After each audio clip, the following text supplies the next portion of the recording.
What do I do? I'm taking the test tomorrow or 2 weeks or whatever it is. So let's, first of all, if you're taking it tomorrow, too late, you're fucked. Okay? No, I'm kidding around. Get some sleep. If you're taking it tomorrow, you should not be on my live. You should be getting sleep and you should be going over customer accounts. Literally any exam you take, literally any exam, you should probably read customer accounts. I have crash course videos you can watch, playlists you can watch. Go watch those and get some sleep. If you have a significant other, make sure they do the right thing or ask them to do the right thing. And you don't want to make them do anything, but you ask them. Just massage. That's all I'm talking about. Just keep you relaxed. No fighting, stuff like that. Now, if you're taking it beyond tomorrow, so if you're taking it tomorrow, what are you doing out here? Get off here, click and get out of here. If you're taking it beyond tomorrow, so let's say you're taking it in 2 days. Tomorrow is no testing. It's adding knowledge, reading customer accounts, going over videos, hopefully my crash course videos or others. Bottom line is you don't want to stress yourself out. You don't want to take a test. I'm not a fan of testing. Some people like it. I disagree with it because if you go bad, there's no upside. If it goes bad for you, you're screwed. So I say, don't take a test tomorrow. Take it easy. Around dinner time, you're done. I don't care if you're taking the test at 5 o'clock at night. At dinner time, you're done. Okay? Don't do anything. Again, the night before is always kind of go out to dinner. Don't go, pounding, going fireballs, but just literally go out to dinner maybe, talk to people who aren't involved in it, who don't care about the test, don't want to hear it. You want to do stuff that just relax you. If you have SDC or Notman, they have these little sheets that you can go through maybe the day before. Make sure you go over it like hot sheets or key topic stuff or crunch time facts. Again, I have crash course playlists, a whole playlist on almost every test you can take. Now, let's say you're taking it more than 2 days out. So what you want to do is within the up to, but not including the last, I don't even know if that's right. The last 8 to 10 days is testing, okay? Before that, you're reading and quizzing and testing, all that. A lot of focus on reading, mostly focus on reading, watching videos, adding knowledge. But in the last 8 days, not including the day before, so whatever that is, so 10 days before, you're going to take tests every day. One test, not two. If it's a 63 of the SIE, maybe you can take two. But again, I don't think it works that well. Oh, I feel the heat on my back. I really just want to turn around and take a dive. The problem is when I go in there, there's a manatee warning. The boats have to go around me. I have to wear a flag saying manatee, don't hit me, stuff like that. Now, up to but not including the day before the test, you are to take one final a day. Now, remember something. When you do a final, review the whole thing, not just the wrong answers. And what you're going to do is you're going to kind of do a triage. There's really 3 or 4 choices. You look them over. If you got it right for the right reason, you're good. Move on. Make sure you read the answer why, okay? 2, if you got it right for the wrong reason, mark that down. You have to review it because if you got it right because you guessed, that's just as bad as a wrong. Almost more dangerous, right? Because you think you got it. 2, if you got it wrong because you misread it, which happens with the Kaplan, Past Perfect, STC, even Achievable, all of them, you can misread it. If you get it wrong because you misread it, but you knew the concept, don't worry about it. The last one is you got it wrong because you didn't know your shit. That you have to review. So really, you're going to have 4 choices, mark them all, and then if you got it right for the right reason or wrong because you misread it, but you understand the concept, don't worry about it. The ones you have to review are the ones you got right for the right reason, and then the ones you got for the wrong reason. The ones you got for the wrong reason. See, when I talk too fast, my brain is here, my mouth is here, and they're not in conjunction. And then ones you got right for the wrong reason, like guessing, and then you got to be honest with yourself. Don't be like, oh, I think I know it, or the ones you got wrong for the right reason. I guess the right reason to be wrong, you don't know it. If you're starting to memorize questions, buy another QBank. STCS 4 supplemental exams. If you want, buy Kaplan. But again, you don't want to add a new QBank in the last few days. You want to do it out so you can literally get used to the question because you don't want to switch it up the day before. Again, you need to go in there like a badass. You need to go into the test like I'm going to fucking own this shit and you're going to run it, okay? You got to go in there confident. You got to understand that if you go in there confident, if you go into this test as a confident badass, not cocky, confident, I know my shit, then when you see a hard question, you're going to go, oh, I can do this, okay? And you can work through it or even mark for review, shit like that. If you go in there where you're not sure and you're like, oh, I'm afraid, then every hard question is going to look to you like, see, I knew I should have waited. And that's a bad thing because you won't try it. I've seen that so many times where if you give someone positive confirmation of good work, they're willing to work a little bit harder on the question. If you're like, oh, I'm not ready, they go, oh, I knew I wasn't ready. They give up. We don't want give up. We want you to attack it like you know your shit, okay? And that's literally it. You maybe want to watch some of my exam walkthrough videos. join my live, but not the night before. I don't want to see you the night before. I want to see you after you pass so we can play a song for you and blow it out your ass. Okay, good. Okay, everyone, go beat this thing. You got this. I believe in you. I 100% believe in you. And you need to say every morning, get up in the morning, brush your teeth with your offhand, even if you want to brush your teeth with your foot, and keep saying, I'm going to pass this. I'm going to pass this. Say it like 10 times with confidence. Not I need to pass it. Not I got to pass it. I'm going to pass it. That's your goal. Go beat this thing. We got it, baby.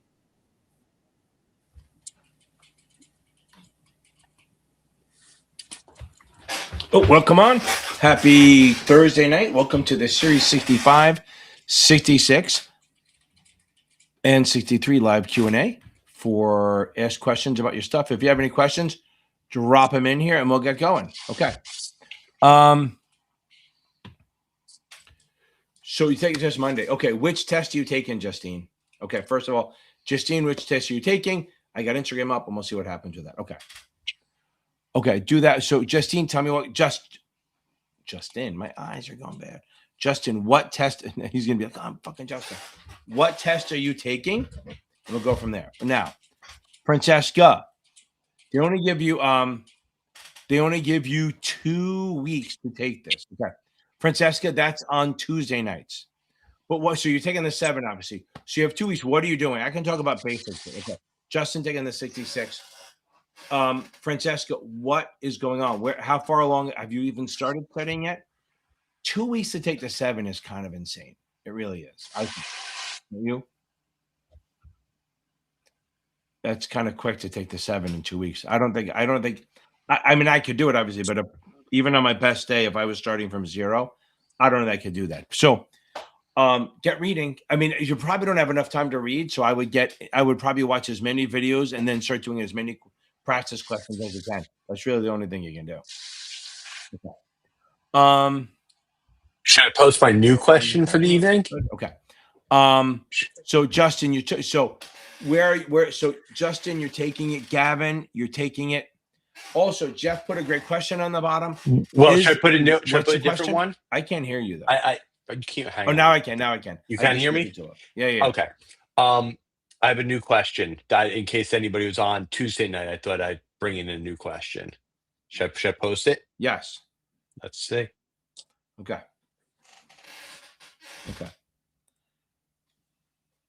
Got it. Okay. Oh, I'm curious to see what everybody says. Right. Because everybody gets random study tips, and maybe we can cut out the good ones from the bad ones. Yeah, we can make a conglomeration of good ones. Okay. Good. Yeah. Okay. Okay. So that's perfect, Francesca. I got you. So you'll be back Tuesday. Go do your thing. Get off here. Go start reading, watching videos as much as you can. And then I'll see you on Tuesday. Come in with questions. If you want to join the membership too, we meet on Sunday night. That may help you. Okay. Now, Justin, right now if you're taking it Monday, you should be done with everything. You should be doing finals every single day. Okay. Every day you should be doing finals. That shouldn't be. And again, depending how far along you are, I'm not a fan of the day before tests, but it is what it is. If you're going to meet with me on Saturday, make sure that you come into this so we have a couple hours. Make sure you go into it. You want to have a list of things you're struggling with. If not, I have questions that may make the exam.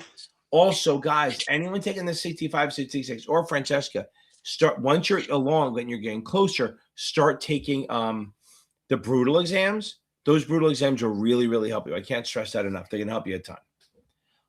And if you're taking it soon, I would say make sure you go over trusts and joint accounts. It's not that it's a lot, but it's enough. Okay.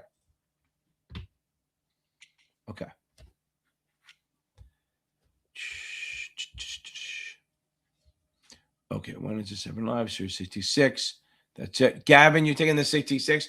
When are you taking it? Hopefully you're not taking it. How far along are you? Okay.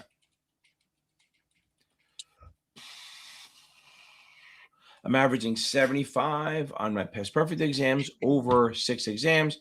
You got a week and 4 days left. That's pretty solid, my man.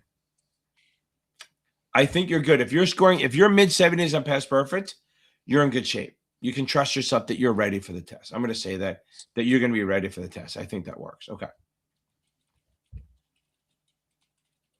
Are there any topics that you're not doing well on?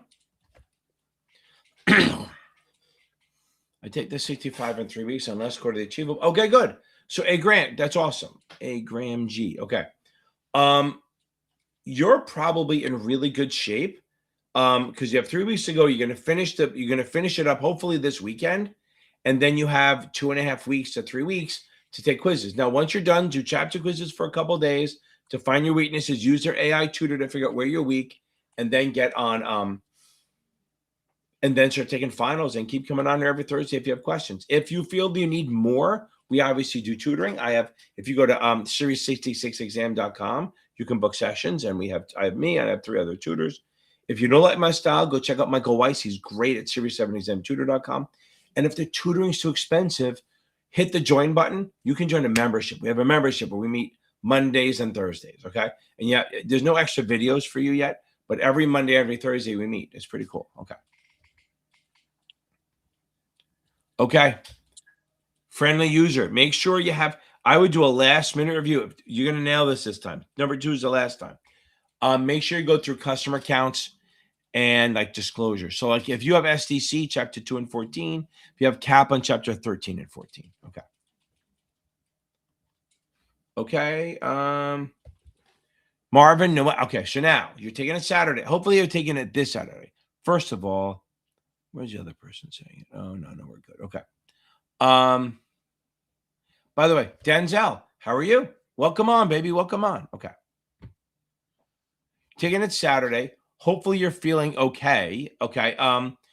Tomorrow, if you've done my brutal exams, great. If you've not, do them tomorrow morning. You'll just get some pointers out of it. You'll pick up some stuff.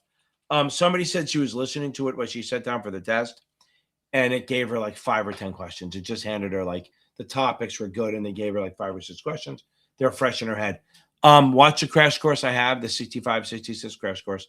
And then make sure you go over, as I say to everyone, this is the last time I'll say it, trusts and joint accounts. It's not there's a million of them, but there's enough to hurt you. Okay. Okie doke. Can you help me out understanding if there are incentives to sign up clients? Okay. Oh, for the test. Okay. Here's the deal. If this is the testing, what I think you're doing, if you have somebody, okay, so on the 65 and 66, if you have somebody that's sending you clients and you're paying them for the names only, just the names, whether they sign up or not, you can pay them for a list of leads. That's fine. Okay. Like if they give you a list of like 30 people who are rich, blah, blah, blah, in the zip code, you can pay for that. That's a lead list. Not a problem. They don't have to be registered. But if they're actually recommending these people to you and you're going to pay them, okay, and you're going to pay them like a fee for signing up and stuff like that, I think they got to be registered, okay? And now here's the thing. So if it's for an agent, they got to fully be registered with a broker-dealer and your broker-dealer. If they're an IAR, then they can be what they call a solicitor, where they're bringing clients in. They still got to be registered on the state level, but the SEC, the federal does not believe that solicitors are considered giving investment advice, okay, personalized advice.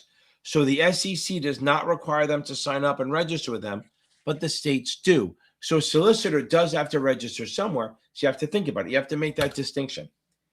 If they say, according to the Act of 40, no, they don't register. If they say, according to the USA or under NASAA's guidelines on blah, blah, blah, blah, blah, then they do. If they say, do I have to register with the state? Then the answer is yes, okay? If they say they're registered with the SEC, the answer is no, okay? That's all right. That should help you a little bit, Cameron. Okay. Okay.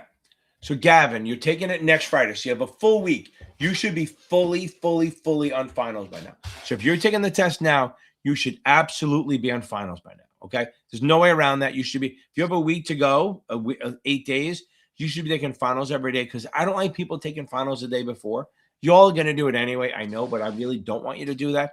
I want you to spend the first day, the day before, working on Justin. Good. I'm glad you have some questions.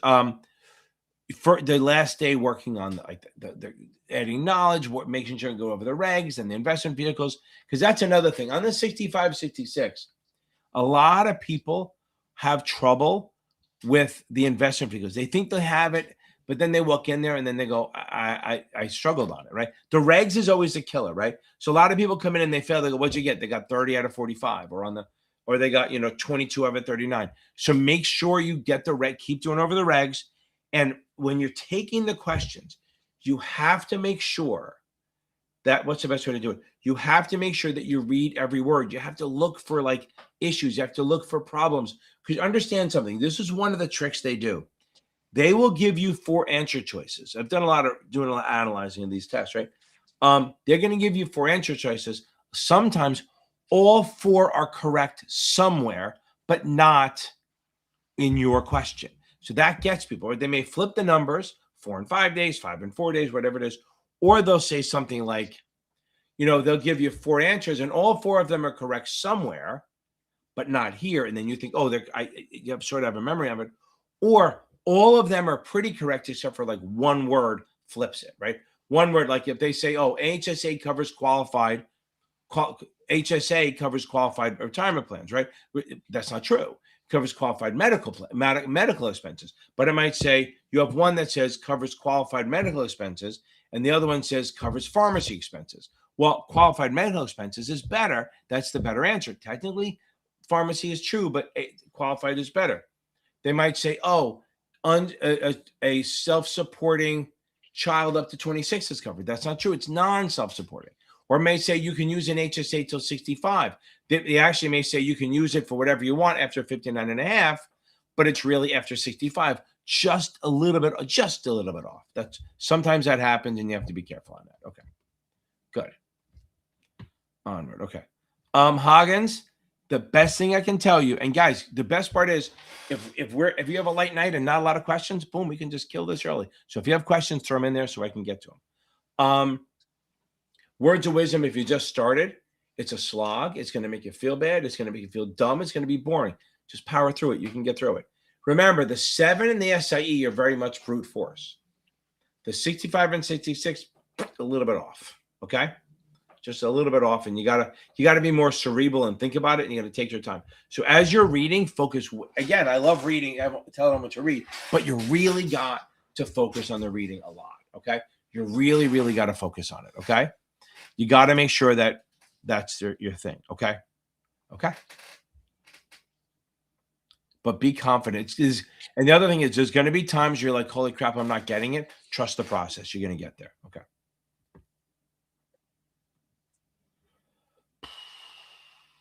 Okay, good. Okay. Oh, I can do that. Okay, friendly, we got that. Okay, hope is always well. Ken, Series 24. Okay. Okay. Yes. Okay, good. You got a 77. Yes.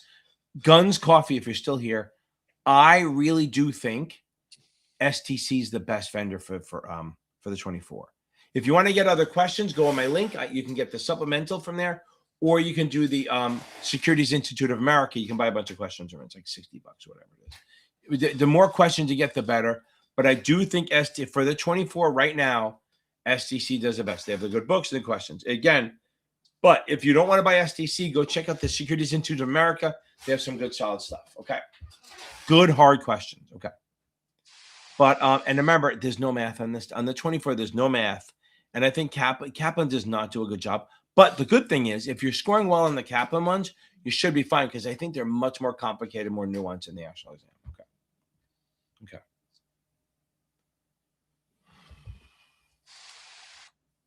Okay, here we go. Okay, so mutual funds. Okay, so remember something. Another word for mutual fund is open end. That means when you're buying an open end fund, they're issuing new shares to you. So it's like a little mini IPO. So you're paying the NAV plus a sales charge, which equals to POP. Okay. So again, NAV plus a sales charge equals to POP. Again, I'll say that again. NAV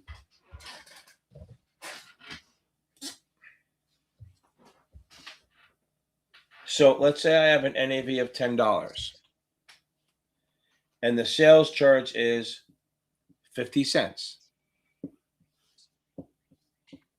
And POP is $10.50. That's pretty straightforward. Where the hell is the eraser? Good one. There it is. Okay. I'll write it clear.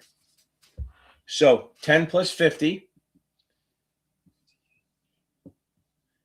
That's the POP. So when you buy a mutual fund, you're buying it at POP. Unless you hit a sales break point, then you can lower it because you're putting more money in. They give you a volume discount.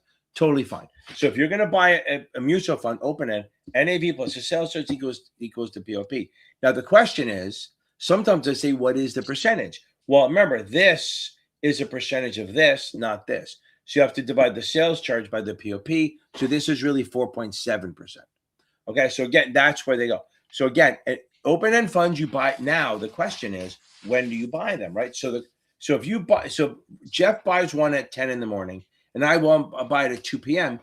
We're getting the same price because we're buying them, and they're gonna execute or calculate the NAV at 4 p.m. So if you place the order at 3:59, you'll get today's. If you place the order at 4 p.m., you're getting the next day's, which is tomorrow. The next calculated NAV, which is 4 p.m. the next day. So that's what a mutual fund. It's priced one time a day.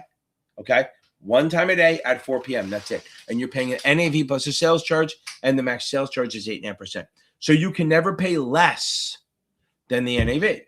We're good with that. Now, closed-end funds absolutely have an NAV, but it doesn't fucking matter because it's based on the market. So if you have an NAV of 10, but it's offered at 975, and maybe the quote is 950 by 975, you can pay less than the NAV. Even though the NAV is here, this is the offer. So it can be offered below. So it trades all day long. So it's based on supply and demand. You can buy it on margin. You can sell it short, which you can't do with the open end. Okay. Now, if you buy an open end, you have to pay. You can buy it at 4 p.m. You buy it at 3:59. You get priced at 4. You get today's pricing. At the end of the day, it's called forward pricing. Closed-end fund, like an ETF, it trades all day long. You can buy it on margin. You can sell it short. So a closed-end fund can trade above or below the NAV. Open-end trades at or above. It can't trade below. Also, it trades all day long. So if Jeff buys it at 10, I buy it at 2. We may get the same price, but we may most likely get different prices. He might buy it at 951. I buy it at 953. We're getting the same thing, but I pay more for it. So there are advantages to that because if the market turns against you in the middle of the day, or you're going to sell it, if you do a mutual fund, say it's trading at $10, right? It's the market's up, and then you place an order to sell it, and the market turns, you're going to get the price at the end of the day, which could be lower. But if a closed-end fund, when you sell it, you get the price. ETFs and closed-end funds trade very similar. Buy a margin, sell short. Open-end funds, you buy at the NAV plus the sales charge, and you can never buy it less than the sales charge, less than the NAV. If you buy it at the NAV, that's probably what they call a no-load fund or a Class C. They're not the same thing. A Class C is not a no-load, but they have and initially that you don't pay a sales charge. A Class C, you're going to pay a very high annual fee called a level load. You pay a high 12B1 fee. A no-load, you can pay a 12B1 fee, but it's very tiny. It's 0.25%. Okay.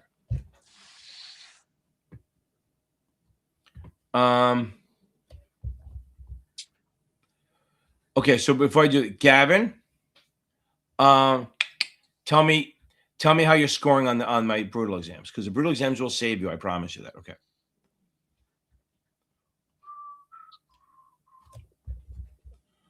I put more information. I started with some ChatGPT.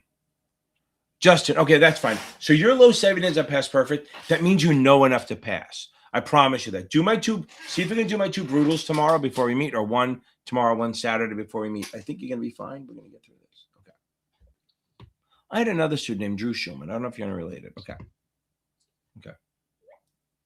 Friendly user. I love it. That's awesome. Okay, Jeff. Here we go. Okay. Okay, Jeff, there's one coming up that I want you to answer. I think I know. Okay. Yep. Can you please talk about premium bond second market discount? Okay, Finn, Minnie, I'm not going to do that tonight. That's not going to be on the test. That's on the 7. I will talk to that. Won't be on the 7, the 65, or the 66. They're not going to do accretion or amortization for you at all on this. That'll be Tuesday night, Finn. I will tell you one thing. just because I'm going to ask you. If it's an OID, you must accrete. Remember that.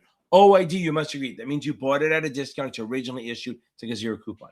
If you buy it and then everything else you don't have to. If you buy a Muni premium, you must amortize, but corporates and treasuries do not. I will not spend time on this tonight because tonight's 6566, and that shit is not on the 6566. So, okay. So it's up to you, Jeff. This is all you. So yeah, I saw this one earlier. I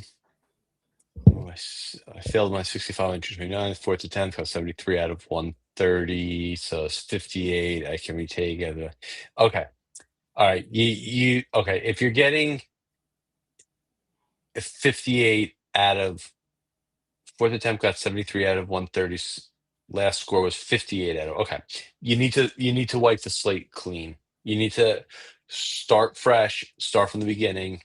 Read the book, start and start a whole new study regimen with this. You want to read the book straight through, save the practice quizzes at the end of each chapter for at the end of when you get done with your reading. On each of those chapter quizzes, you have to score, and I'm saying this, pretty firmly because you've seen the exam, you've taken the exam, you know what to expect. You need to be scoring without a doubt 75 to 80%, closer to 80%, I would say, at this point. If you're not on any of the chapter quizzes, go back, review it until you can get your score to a 75 to 80%. After you accomplish that on all the chapter quizzes, then take the practice exams. Make sure that you're taking fresh ones. You might want to even pick a different vendor, or in case you have some memorized. But if you don't, that's okay. Then you can take the practice exams. When you take them, answers must be off, and you're going to take it straight through. When you review the practice exam, you have to spend as much time, if not longer, reviewing it. That is where just taking practice exams for the sake of taking practice exams to see what you score is only half of taking a chapter exam, of taking a practice exam. You have to review every single question, the right ones, the wrong ones, the ones you guessed on and guessed right or guessed right. It doesn't matter. You look at all those questions the same. I will guarantee you that if you go through that process, you will see your scores on the practice exams go up. You'll see an instant boost, and then that will feed into going into the exam. Right now, you said that you can take it after July 29th. That's great. Don't set an exam date just yet. Take a couple of those practice exams, the full exam straight through, questions off, and see where you stand after going through the book, rereading it, and taking the chapter quizzes. Because you want to get a new baseline and establish a completely new level from where you're at with the practice exams. And I think from there, that will determine when you should schedule your next exam. Good. Ken, any additional? No, I like it. Oh, you're good. I'm not going to fuck with that one. I like it. Okay. So ASIM over on Instagram asked, between the 65 and 66, which is better and easier? There's no right answer for that. Okay. I prefer the 65. That's the thing, because I'm a Series 7 guy. I like all the investment vehicle stuff. I like the products. So the 65 has more products and business stuff, but less. I mean, it's more questions, so it's longer, but they have more. What? Here, I think we should switch that question up a little bit. What? Which one's better, 65 or 66? Yeah. It depends what you want to do. Well, no, this person probably has a 63 already. If you're choosing between them, you know what I'm saying? Like usually someone who asks that, they already have the 63. Okay, I just want to make sure because I know. So if you just want to be you'll go with your thing right now. What you're saying. So I'm saying, like, if you just want to be a registered investment advisor and go out on your own, you just need the 65. If you're working at a broker dealer with an RIA aspect to it, then you've got to take the 63, 66. Right. 63, 65, right. Or the 63, 66. 65. Yep. Right. 63, Yeah, yeah, I know exactly. what I mean. So understand, the way it goes is most people, and Asim, this is the way it goes. If somebody's saying, what should I take? It's normally because they have the 7 already. They have the 7 already. And what's going to happen is they're going to go, hey, I have a choice. And like there's going to be Bianca's on my class. She failed the 66 the other day, and she's going to see if they'll let her. She already has the 63. She failed the 66. She missed it by 1.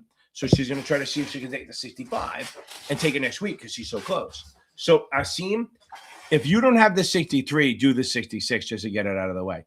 If you do, if you do have the 63 already and you feel good with the 7, then maybe jump on the 7, jump on the 65. And if you miss it, take the 66 like 2 days later. It doesn't matter. Some people like the fact that it's more questions. That's a thing for some people. They like more questions, they have more room for error. So it's not really a great answer for that. You go to the vendors, they all say 66. Everyone in the world says 66 is easier because it's less questions. And they go, and one of them goes because the firms, that's what the firm sponsor. Yeah, because it's 1 payment versus 2, and it's 1 test. I agree with that. But if you have the 63, the 65 could be easier. Okay. Hope that helps a little bit. Here we go. What do I got on this one? Okay. What if the question says something, if a client signs up with us, we'll give them 1 free trade or free stock in this. Broker dealers can do that. I mean, you can't use it they do it all the time. I mean, literally Robinhood does that. Robinhood gives you a free stock. They give you a free stock if you sign up. So it must be legal, right? I don't think it's a problem. I don't think they can give, here's the difference. If Cameron, if you're not registered, and I say, listen, if you get that client to sign up, I'll give you a free trade, I'll give you stock. I don't think that's okay because that's compensation. Whether it's like straight up cash or not, it is compensation. Okay.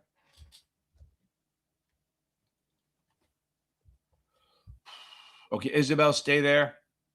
Oh, and I got one of my students she failed the 66 last week. And then she passed the 63 today, which is awesome. She's going for the 65 in about 4 days. Okay. Jake Saltzman. Hey, your name sounds familiar. Okay. Okay. Yeah, as I say to everyone, I say the same thing every time. Take a test every day, not on Monday and not on Sunday, obviously. Make sure you got the investment vehicles down. Do a quick review of that. Make sure you can read the regs. Make sure you read every word, and make sure you go over trust and joint accounts because that's last minute low hanging fruit. Okay. Okay. 63. Obviously, the broker dealer and agent stuff, but make sure you get ethics. There's ethics. Oh, this entire test is ethics. I promise you that. Find my crash course videos. Find my videos. They'll help you a ton. Read the book. Take a million questions. And Isabel, make sure you get ethics down. Make sure you got ethics. And remember, it's all regs. None of the other math. You might get one option question at most, maybe, but it's more concept. Don't worry about that. Okay. Okay. Okay, Justin, I can do that. Let me do one more thing.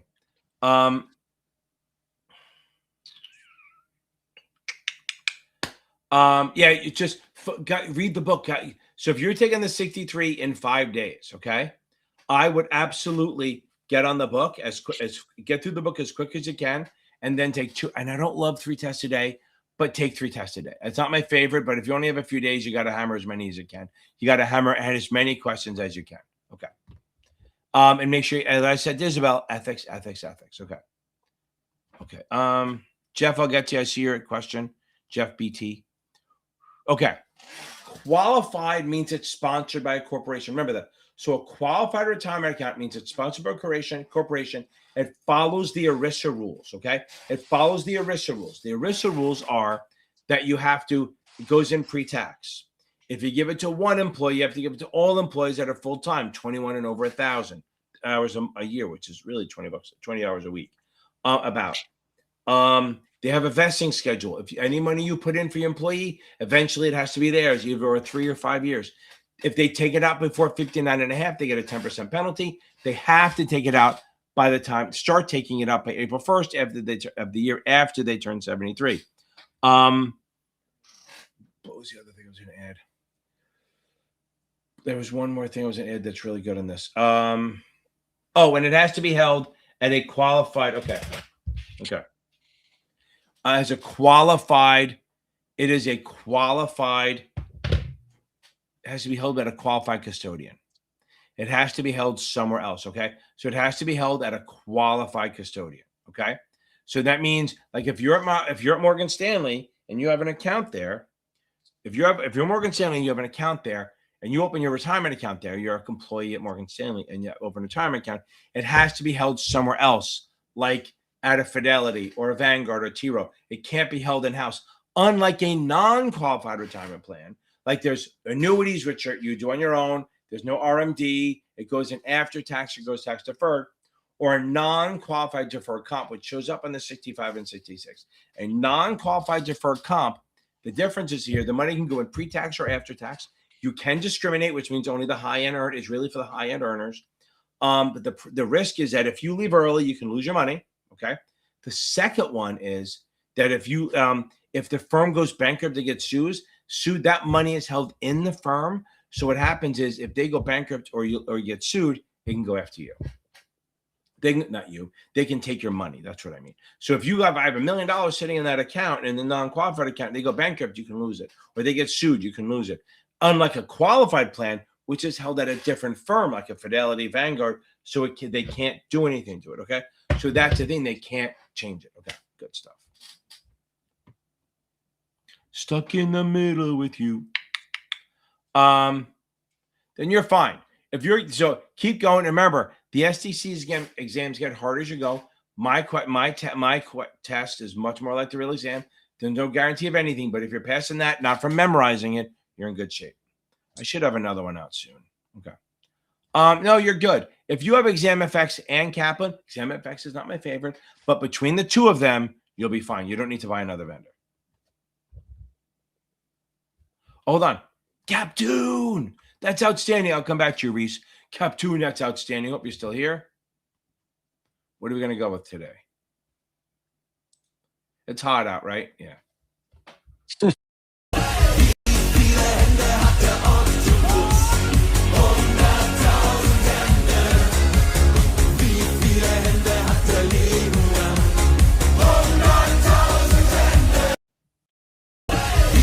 Boom, baby. I love it. Captoon, that's awesome. Okay. So let's see. Okay.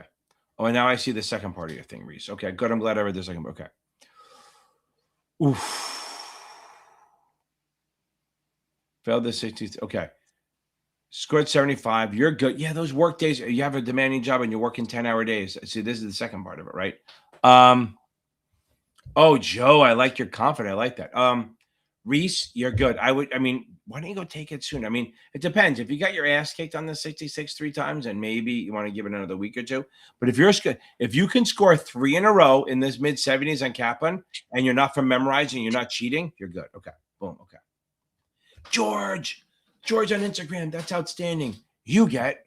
I love it. That's outstanding, George. Stay on for a second. Where are we going with this one? Gotta get that. Gotta get that. Boom, boom, boom. Gotta get that. Boom, boom, boom. Gotta get that. Boom, boom, boom. Gotta get that. Boom, boom, boom. Gotta get that. Boom, boom, boom. That boom, boom, boom. That. Love it. George, that's awesome. Now he used Notman, which was shitty, but that's your. And then he used Test Geek. I like Brian Lee. Brian Lee had good stuff. I like Brian Lee stuff. I don't like his partner. That's it. On the Brutal Exam Church Cup. I love it. Good. Brian Lee has some solid stuff. Okay. Joe, we're going to get this thing, right? Boom. Okay. Go, baby. Get out of here. Go get some sleep. Joe, boom. I love it. We're going to nail this thing. You're going to nail this thing. Come on Tuesday and tell us how great it went. I love it. Okay. Oh, Gavin, you're in good shape, my man. That's great. Gavini Tewart. Okay. Tuarte. I think that's great. I think that's awesome. I love it.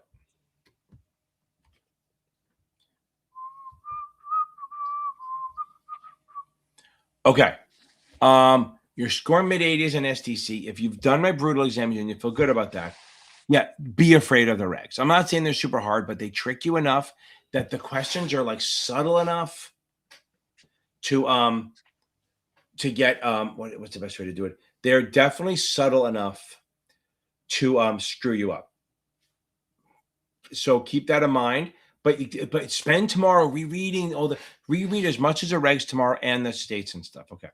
By the way, welcome to options or ADT Patel. You're going to love it. You're going to love it. Okay. Boom, FinMinty. That's awesome. Okay. Okay. We'll get into that. I don't know what that is, but I'll get back to it. Okay. Cole Celeste. Boom. I don't have any videos for the 999, but I teach it a lot, but there's a lot of overlap from the SEC. So Celeste, that's outstanding. I love it, love it, love it. Let's get some good one for you, Celeste.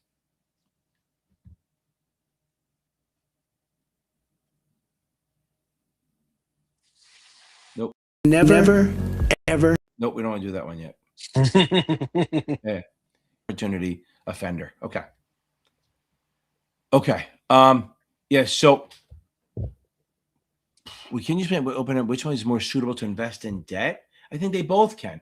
But here's the thing. Closed ends can issue debt. Both of them can buy anything they want. Closed end can issue debt preferred in bonds. Okay. Preferred in stock. Okay. Brendan. Here we go. Okay. Okay. No, it's not different, Virginia. And this is the best part. So as far as financial requirements, okay, this is the best part. Okay. Okay. Now, as far as financial, so we'll go to ADV. So here's what I tell everyone. As far as financial requirements, it's 90 days to the regulator, 120 to the customer. Now, the ADV, this is what I say. So the point is, I think it's 90 days. I'm never a day guy, but I'm pretty sure the ADV has to be sent within 90 days for the state of the calendar year. And here's the thing. Technically, SEC ones don't really re-register. They kind of just do the annual update amendment, which usually has to be within 90 days at the end of the year. I love it. Okay, good. Okay, what else we got? Charlie. Okay, Charlie Keene, you're going to be fine. You're going to rock this thing, right? You're going to rock it. You're banging about 65. Make sure you do both of them because I promise you it'll help you. I promise you'll get some points out of it. That's the big thing. These brutal exams are to see where you are, but they're also to give you some points on the test. Okay. And always, the way I remember it always is federal is fiscal. Okay. Taking the 7 in 2 weeks, you can see. Okay. Okay. I know it's a slog. But you got 2 weeks. So Sneshi, I want you to come on Tuesday and tell me Sneshi, and it's Dan X. I'll get to you.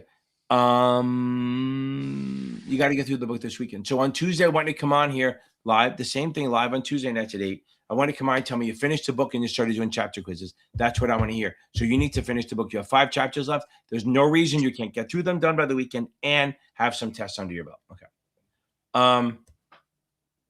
So FinMinty, yes, it's on Sundays at 6:30. So that thing I got from Glance.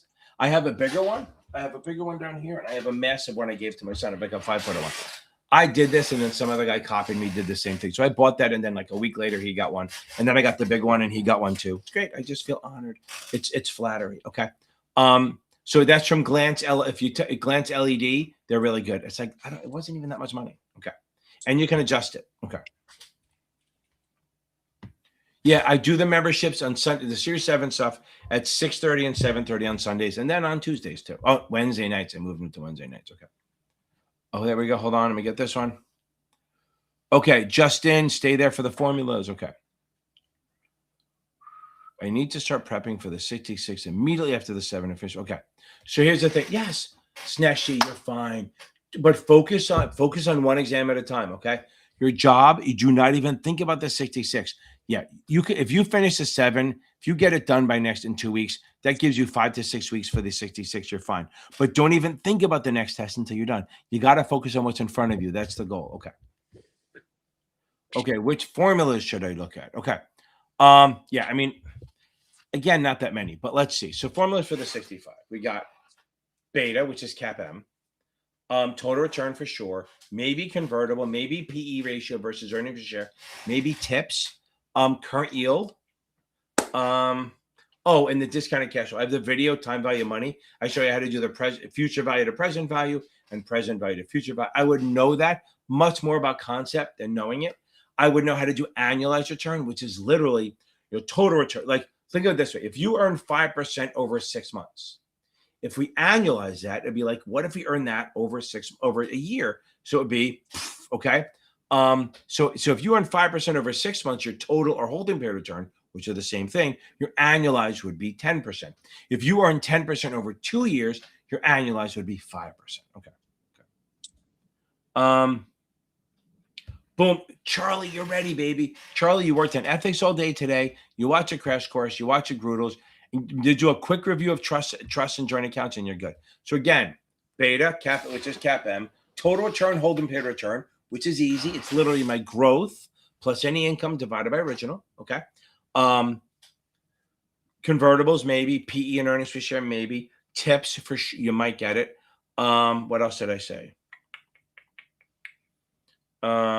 Maybe a tax equivalent yield, after tax return, annualized return, and the DCF, which is basically taking the future value to present value or present value up to future value. I have a video called Time Value Money, which will do there, Justin. Those will help you a ton. Okay.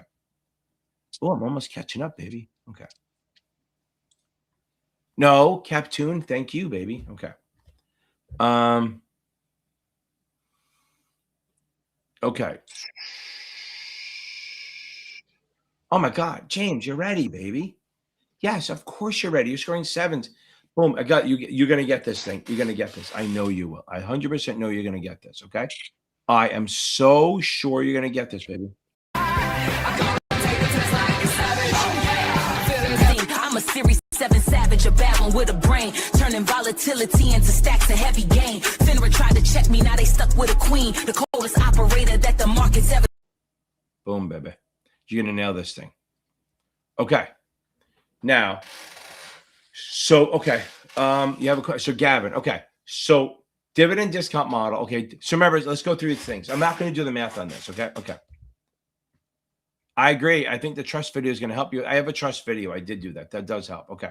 It's going to give you free points. Now, when you're trying to figure out present value, where something should be trading. So say something's going to trade $1,000 in the future. Where should it trade now? Or if I need 20 grand in the future, what should I invest now? So it's basically what's in the future, what should be here now, what should be, right? So what is going to happen? Yeah, James, we're going to nail this thing, right? So where should I be trading? So how do you do that? You do discounted cash flow. And it's very easy. I just said I wouldn't do the math. And look at that. I'm bringing out the board. So before I do that, DCF is for projects. Dividend discount model is for stocks and preferreds. Well, actually more preferreds, and dividend growth model might be for common. So basically, dividend discount model, dividend growth model is for equity, and dividend discounted cash flow is for bonds and projects. Okay, and all you're doing is reducing the future value down to now. So I'm going to do this, even though I said I wouldn't. Okay, because I think we're going to be done after this. Here we go. Now, okay. First of all, if I know that what I'm going to put in is going to be $1,000 in 3 years. Okay. And I think I can earn at a 7% return. Let's say my return, my discount rate is 7%. So I have $1,000 in 3 years. I have a 7% return. That's my future value. Two things. What should it be trading at now? What should I invest now? So how do I figure that out? Voodoo magic. I'm going to do this. I'm going to take $1,000 and divide it by 1.07 because I have to reduce 7% each year, but I'm doing 7% from the previous number, which doesn't make sense, but it's easy. So I'm going to do, this is the simple way of doing it. Oh, the cap M. Remember, you got to do cap M, the beta. Now, 1,000, you're going to do 1,000 divided by 1.07. If it was 5%, 1.05, 10%, 1.1. Boom. Okay, now, so I have to do the math on that. Where the hell is my stupid calculator? Okay. So I'm going to do 1,000 divided by 1.07.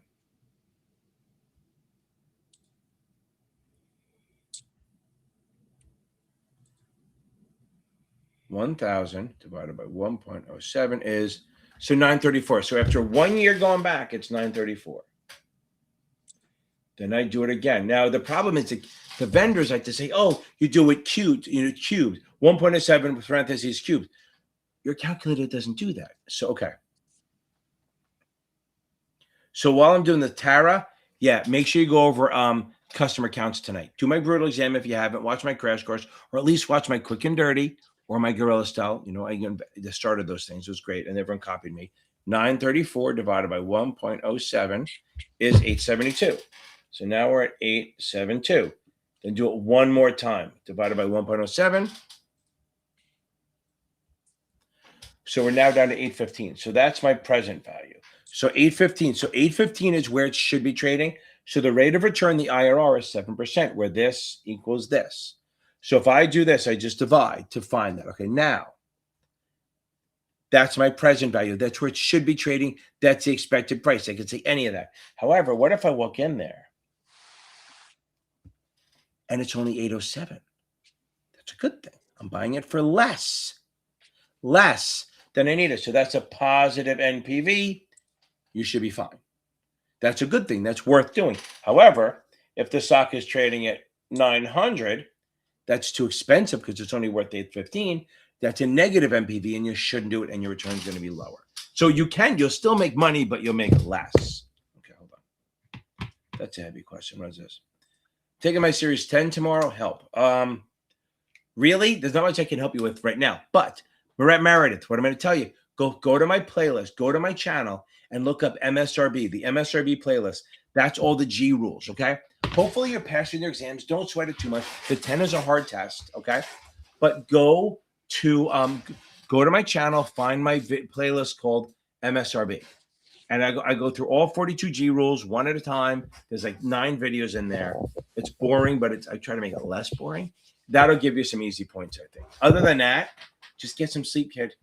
The most important thing for the 10 and the 9, all these principal exams, is get some sleep. And if you do happen to miss and you don't have STC, get STC. And if you have STC, start going through those crunch time facts right now. Okay. Okay, here we go. Okay. Gavin, I'm glad that helped. Okay. You're going to knock this thing out. Okay.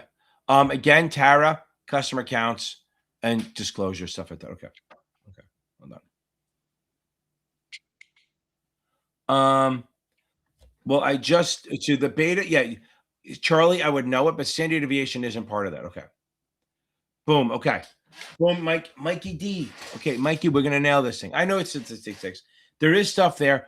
Go watch. I have a video on beta. So Charlie, go to my playlist and watch the beta. But again, you're going to get one question on it. If you can do basic math, you're going to be fine. Okay. If you can do basic math of beta as a multiplier, you're fine. Okay. Remember, standard deviation is not part of the CAPM. It's part of the Sharpe ratio, but not part of beta. They try to trick you. Okay. Futures and forwards. Yeah, just remember, one, they're not securities. They are contracts. They are derivatives. They're not contracts. They're a future. You're basically buying. If you buy a future, you're basically buying the wheat or the gold or the oil or whatever the commodity is now for delivery later. It's like I ordered a table one year. It was like $5,000 table, which is stupid. I put a little bit of money down, and it took 16 weeks to deliver. Okay. So, by the way, has anyone answered the question? What are some good tips? What's the best study tip you got from someone else? Not from me. Has anyone gotten that? Okay. I'm telling you right. Has anyone gotten a tip that you go, oh my God, it changed the way I live? Not from me, from someone else, because I already know what I do. Okay. Now, again, futures and forwards. Remember, futures are liquid. Remember, there's a futures exchange. Should they trade on an exchange, Marvin? Okay. So remember that they're not securities. If you buy a future or forward, you're obligated to buy that commodity. If you sell a future or forward, you're obligated to sell it in the future. And you buy it at a price, you're locking it in, and then you can then offset it later. If the price of the commodity goes up, you can sell it for that profit and to make the difference. Futures are liquid, they're standardized, and technically you set them before they expire or exercise. And then forwards is like a contract to me and you, Marvin, and we can't get out of it unless the other person lets it. And they're not liquid and they're customizable, right? So like if I have, let's say the normal contract is for bushels of like 5,000 bushels of contract, right? What if I have like 7,200 bushels or 3,200? I don't want to do a full 5,000. So I do a forward for 3,400. I can adjust it that way, but they're not liquid. They're not liquid. Okay. There you go. You see Gavin's strategy? Okay.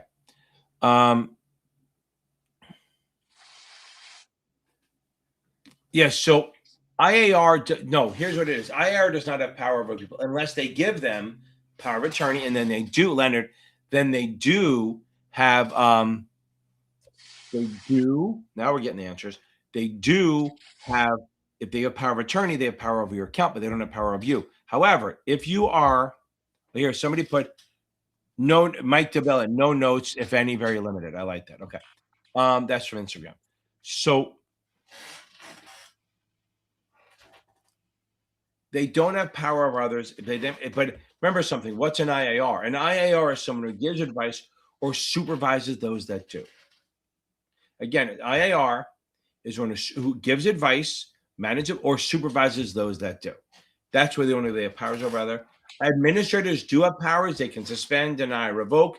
They cannot fine you. They cannot arrest you. They cannot enjoin you. They can investigate outside the state if they have jurisdiction, but they cannot, if they don't have jurisdiction, they can't do anything to you. And remember, they do have subpoena powers. And after you're convicted of something or found guilty, they will publish your violations. So if anyone goes, oh, one of the questions I got was, what's one of the things they can't do? And one was publish the violation. They will absolutely publish it. Literally, FINRA runs a monthly violations report. So that's how, and it's like, it's interesting reading. And that's why I found one guy cheated on his exam, got barred from the industry for cheating in the exam because he slid the notes under his mouse at the center, and he forgot to take it when he left. They caught him. But I thought, imagine if the person before him did it, they didn't check the mouse, and then the person after came in and got caught for that. They do have cameras for that, so they would have seen it. Somebody took it online and they caught him cheating because he was looking around. They made him move the camera, and they saw someone sitting in the room giving him notes, stuff like that. So don't cheat, please. Do not cheat. Okay. Here's this advice. So read the book fast, slam questions, review missed, and guess in detail. Great. Agrahang, that's a great strategy. That's not what I would tell. Okay. There you go. That's the big one, Chris. Be patient. Don't rush this shit. And then Mike Tabala got no notes, if any, very little notes. Okay. Okay. Not too bad. Any last good advice? I think it's good advice. Yeah. Yeah. I wouldn't say read the book fast. I would say read it with a little momentum. Yeah. Yeah. Don't get bored. Just get through it. Especially, just get through it. Yeah. It's very easy to get bored with the 65 and 66. Okay. Yeah. Not bad. I think we did a good job here. Look at that. Right on time. Yeah. We ended it right on time. Okay. Good. Oh, I could have turned off commenting on my Instagram, piss everyone off. Okay. Leonard, the best way there's not that many. That's the thing. My big thing is stay away from crazy, right? So the only agent exemptions are like, let's think about it. So no office, no retail. As long as so no office, no retail, no broker dealer, no register. So if the broker dealer is not in the state and you don't have an office and you don't have retail clients, you don't have. Okay. Oh, that's awesome. I probably didn't answer that. I feel bad if I didn't. I get emails sometimes and I snooze them to the night and then I go, oh, I passed the exam. Okay. What was I going to say in this? Okay. So again, the exemptions are, okay. I love it, Dylan. Okay. Chris, no, I did not check it. I haven't had a second to breathe. So Chris took my brutal exams and did a great job of putting them into a thing you can click on and take the questions one at a time, which is awesome. Okay. Oh, wow.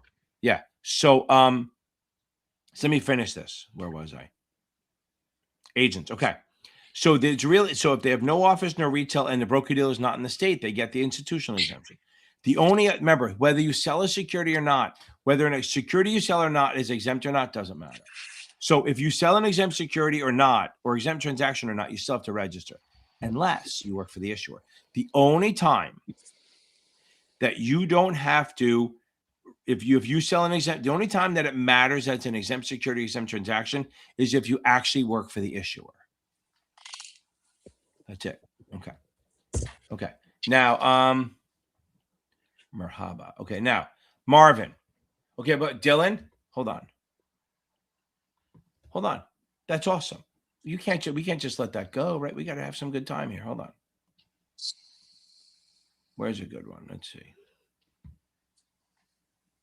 You don't like that one. Trying to find one that won't get me banned, but I'm already too late. Yeah, we'll go this one. schau nach links, ich schau nach rechts. Was für geile Leute. Ich schau nach links, links, links, ich schau nach rechts, rechts, rechts. Was für geile Leute. Ich schau. Both. That's funny. One of my old students came on. He goes, I forgot how much this stuff makes my head spin. I know nobody likes it. Does get off of here, right? That's the thing. It's like, why would you go through this? Why would you put yourself through listening to my voice more than you have to? One of the biggest things I get is they go, my spouse is so happy I don't have to hear your fucking voice anymore. Yeah. Okay. Boom, Dylan, we're gonna get this. Chris, I will check the test you sent me. Graham, I'll see you. Okay. Convertible bonds for the 66. Just know that if one, they can convert, obviously they can convert. I have a video on it. First step is always par divided by the convertible. I'm not going to do a whole math thing on it. I have videos on it. First step is par divided by the convertible price. And then whatever that number is, that's your ratio. You multiply that times the common stock. If that number is higher than the bond, you convert. If that number is lower, you don't convert. You sell the bond. However, here's the bigger one. If they say, I want income and growth, you pick convertible, because a convertible is the best of both worlds. It pays income, and since it turns into common stock, it has growth and capital appreciation. Okay, that's the big one, and it's going to have a lower coupon. Okay, 100% an East Coaster. What did you think it was? Okay, better than being a West Coaster, right? The wrong coast. Okay.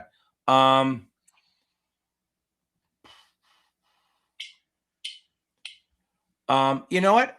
I don't mind that. The series, I'm a technical editor for them, so I have no problem. Either that or the SE. I can't remember. One of the two. So I don't remember. Was it the SA or the 7? I can't remember. I don't remember. Might have been. I don't know. They asked me to do it, and I helped out. Yeah, I think I would 100%. Right. Well, right outside. I'm born in New York, and I worked there for 30 years. Now I'm like a blip away from New York. I'm right outside it in Jersey. Would I read the Series 7 book for dummies as a supplement? Sure, I like that. If you read it as a supplement and then start the other ones, I think that's a good idea. Okay. I think the dummies book comes into play, like, if you're contemplating investing the time into doing, really going through or career.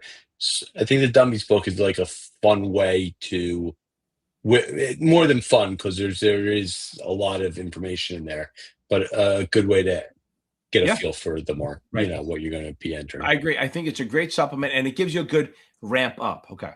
Yes. Don Missoula, yes. Yeah. But as my boy said, always read. Okay. Always read. It's read. I've been saying that for 15 years. Okay.